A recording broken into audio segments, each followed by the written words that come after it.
दोस्तों, आप सभी को मेरी प्यार भरी नमस्कार। मैं डॉक्टर आदेश आर्या आज आपको इलेक्ट्रिकल एंड इलेक्ट्रॉनिक्स इंजीनियरिंग के इम्पोर्टेंस के बारे में जानकारी देना चाहता हूं।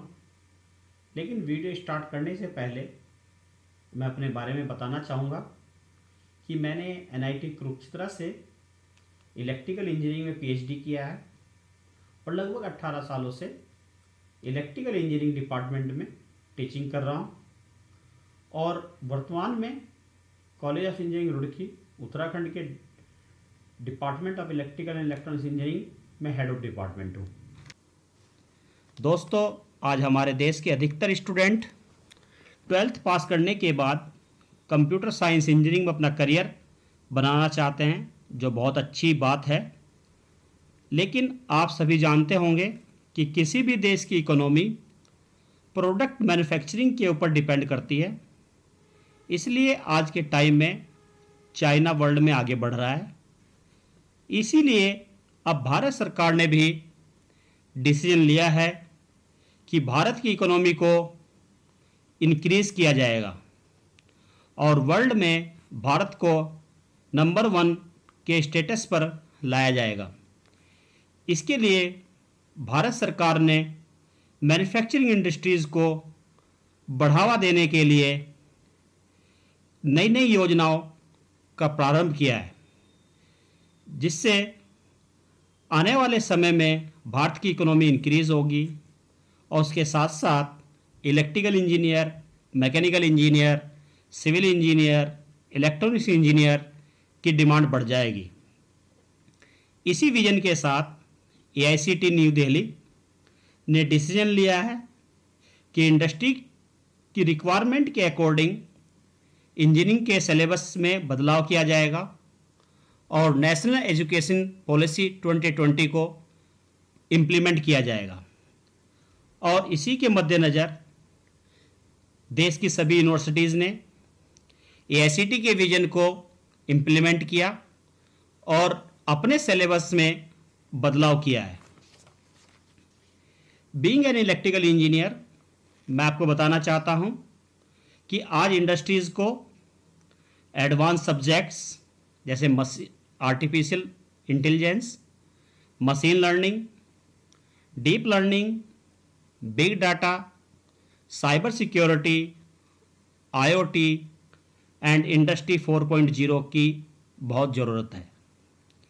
इसीलिए अब इलेक्ट्रिकल एंड इलेक्ट्रॉनिक्स इंजीनियरिंग में इलेक्ट्रिकल सब्जेक्ट के साथ artificial intelligence, machine learning, deep learning, big data, IoT, industrial automation, smart grid के सब्जेक्ट भी पढ़ाए जाने लगे हैं, जिससे इलेक्ट्रिकल एंड इलेक्ट्रॉनिक्स इंजीनियरिंग के स्टूडेंट्स के लिए पावर सेक्टर के साथ साथ आईटी सेक्टर और इलेक्ट्रॉनिक सेक्टर में भी कैरियर ऑप्शन ओपन हो रहे हैं।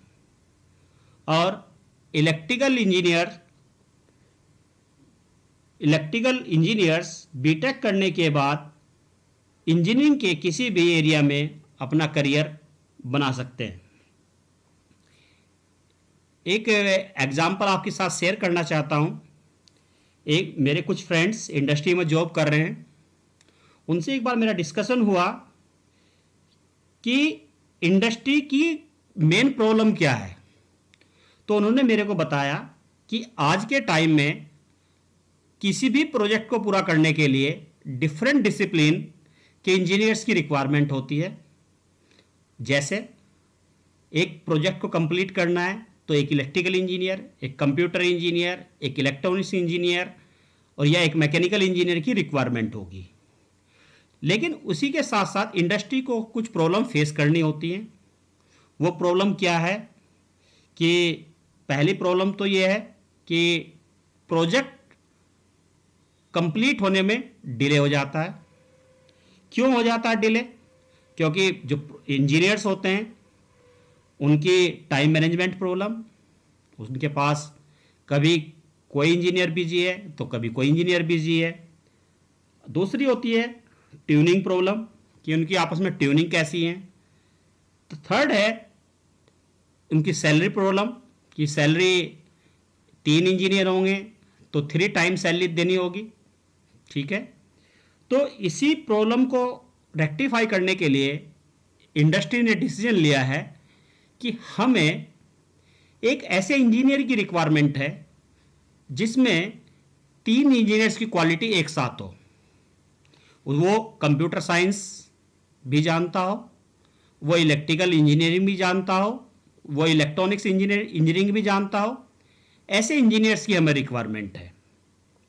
तो इसी को देखते हुए AICTE ने electrical and electronics engineering branch design की है जो इंडस्ट्री की रिक्वायरमेंट को फुलफिल करती है।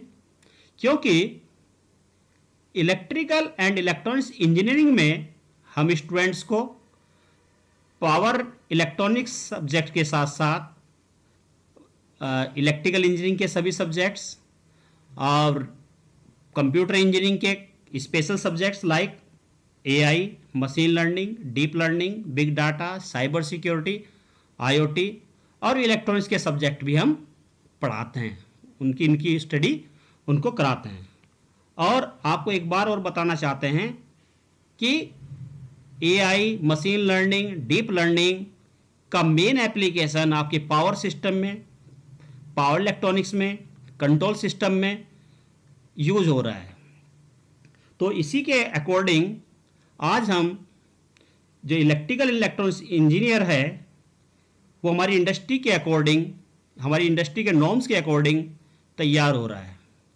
तो यानी कि जो इंडस्ट्री की जो रिक्वायरमेंट है उसको fulfil electrical and electronics engineer कर रहा है। तो इसी को देखते हुए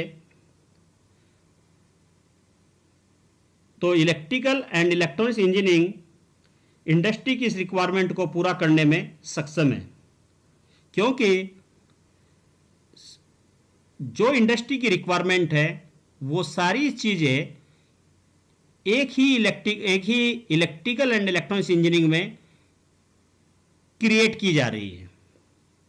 तो इसलिए मैं आप लोगों से कहना चाहता हूं कि आज के टाइम में जो इंडस्ट्रीज़ है वो एक मल्टी डिसिप्लिनरी और डायनेमिक इंजीनियर्स को अपॉइंट करना चाहती है।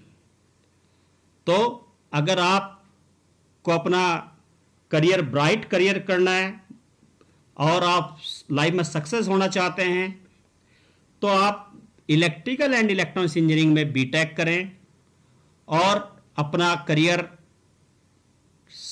ब्राइट करें और देश को आगे बढ़ाने पर अपना योगदान दें। Thank you.